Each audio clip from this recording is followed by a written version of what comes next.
Perdana Menteri Thailand Paetongtarn diskors oleh Mahkamah Konstitusi setempat. Kok bisa ya? Gimana asal-muasalnya? Kalau kita bicara soal asal-muasal, kita bicara soal kondisi antara Thailand dan juga Kamboja yang saat ini sedang ada sengketa perbatasan. Kemudian kita tarik mundur lagi tanggal 28 Mei 2025, ada seorang tentara Kamboja yang tewas dalam proses persengketaan itu. Kemudian hal ini semakin memanaskan hubungan kedua negara antara Thailand dan juga Kamboja. Di tengah perseteruan dua negara ini, tanggal 15 Juni 2025, Perdana Menteri Thailand, Paetongtarn ini menelpon Perdana Menteri Kamboja Hun Sen. Dalam percakapan telepon keduanya, ada dua hal utama yang disampaikan oleh Paetongtarn, kemudian ini memantik emosi masyarakat setempat.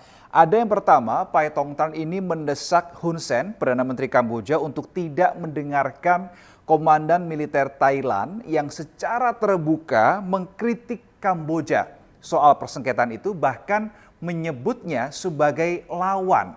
Ada kemudian hal yang kedua yang membuat publik Thailand merasa emosi juga, adalah Paetongtarn memanggil Hun Sen dengan sebutan paman di tengah kondisi dua negara ini lagi panas-panasnya nih. Ternyata selidik punya selidik, Hun Sen ini atau Perdana Menteri Kamboja adalah kawan lama dari ayah Paetongtarn. Kemudian memang kalau kita melihat dua hal yang disampaikan oleh Paetongtarn ini, niatnya mungkin seakan ingin menenangkan Perdana Menteri Kamboja Hun Sen setelah tentaranya tewas pada tanggal 28 Mei 2025.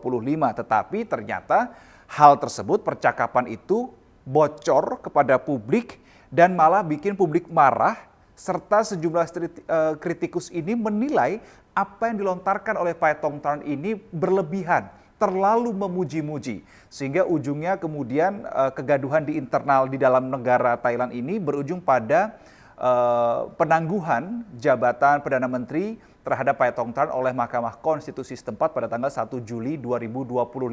Sebetulnya setelah ditangguhkan atau diskors jabatannya, Paetongtarn ini sudah meminta maaf kepada publik Thailand. Tetapi dalam permintaan maaf itu, Paetongtarn juga masih menyebutkan bahwa apa yang ia sampaikan di telepon, di percakapan telepon dengan Hun Sen ini adalah suatu bentuk taktik negosiasi.